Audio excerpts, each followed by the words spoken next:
What's up guys, this is Nightwing2303 from WearTesters.com. Today we have the performance review on the Li-Ning Wade 808. This is Wade's team model. This is the shoe that Wade actually wore for the most part of the 2014-2015 NBA season. So if you guys ever saw him on court and he wasn't rocking the Wade 3s and you were like, man, what the hell are those? It was these guys. So with that being said, let's go ahead and get right into it. Alright guys, so here's just a quick look at the traction. Basically the Wade 3 and the 808s are pretty much identical in terms of the actual patterns used. You can obviously see that the placement is different, but overall it's the exact same stuff. And I have absolutely zero problem with that because this stuff worked perfectly fine for me. I personally had no issues with the Wade 3 or these guys here as far as the traction is concerned, and the wiping for me was pretty much almost non-existent, maybe once in a blue moon, but it was nothing serious. Whether there was dust there, whether it was a clean court, whether I was outside, these things happen to actually grip the floor, which is great. Something that I really like is that the rubber here is actually like a nice thick and durable rubber. So if you're one of those hoopers that plays indoors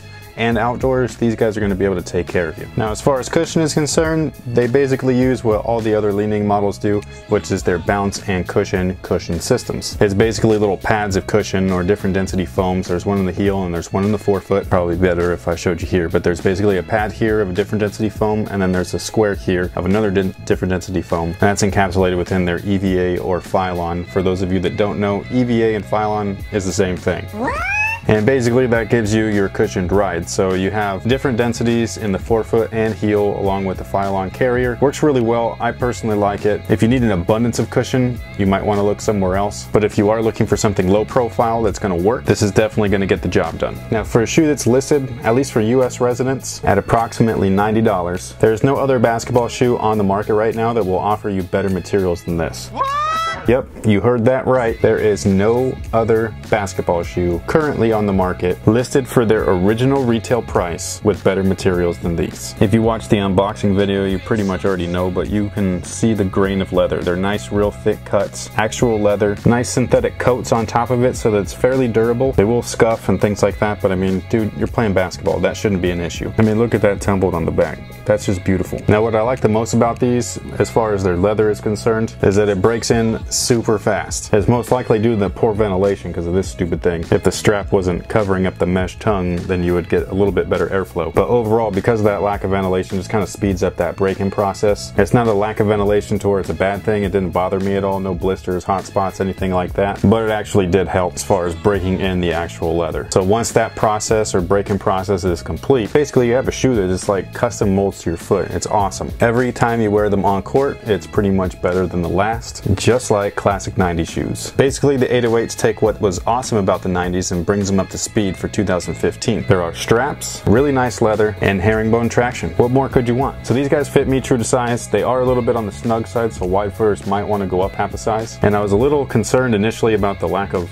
heel counter right here because there's not really an internal one. As you can see, you kind of fold the shoe in, but it turned out to be a non-issue. Because of the fact that they use all of this really nice leather, you basically just get like a custom fit. So everything envelopes and wraps your foot perfectly. And when that happens, your foot and the shoe are one piece. So it's not like you're wearing an accessory. It's almost just that you're wearing like nothing. It's like an extension of your foot. And so when that happens, having a lack of support piece like that TPU counter is usually not a bad thing. This midfoot strap was definitely intended to help keep up with the containment. It's supposed to help keep everything from shifting side to side, which it does a little bit. It's not enough though to where I think that this actually needs to be here. With or without this strap, I think that they would have performed exactly the same, especially seeing how the low top version of this shoe basically is just that. It's like a slightly lower cut without the strap. So I don't think that there was any real need for this. And it makes it a little bit of a pain in the butt when you're trying to lace them up because most of your laces are underneath this thing. Their support is pretty basic. There's nothing to write home about and nothing to complain about either. So along with that one-to-one fit from the materials and the upper, you do have that strap. It's something that you can't see, but you have a nicely sculpted interior which envelopes that back area of the foot really, really nicely. Then you have these TPU wings on the medial and lateral side for shifting support, a flat stable base, plus a TPU shank, and this is very similar to the Wade 1. These actually remind me a lot of the Wade 1, but with better traction and a nicer fit. Now I know that a lot of you guys, when you hear basic, you're thinking, oh man, that's just not good enough. That's actually not true, because when it came to the Wade 3, they tried to do too much, and it ended up making them really difficult to play in. There will be an update on these as well, so stay tuned for that. Whereas these basically keep things simple. They are short, sweet, and to the point. Exactly what you need and nothing that you don't. So overall, I have to say that out of every Wade model I've played in since he went to Li-Ning and created his own Wade brand, and I've played in almost all of them. This is by far my favorite one. And the funny thing is that this isn't even his signature model. These guys offer solid traction, solid cushion, great materials, which led to a great fit. And on top of that, they're actually affordable. Sometimes you just need to keep things pretty simple. Innovation is great and all, but there's nothing wrong with rolling up your sleeves and just getting in there and getting the job done. And like I said earlier, these guys got everything that you need and nothing that you don't. Well, except for this guy.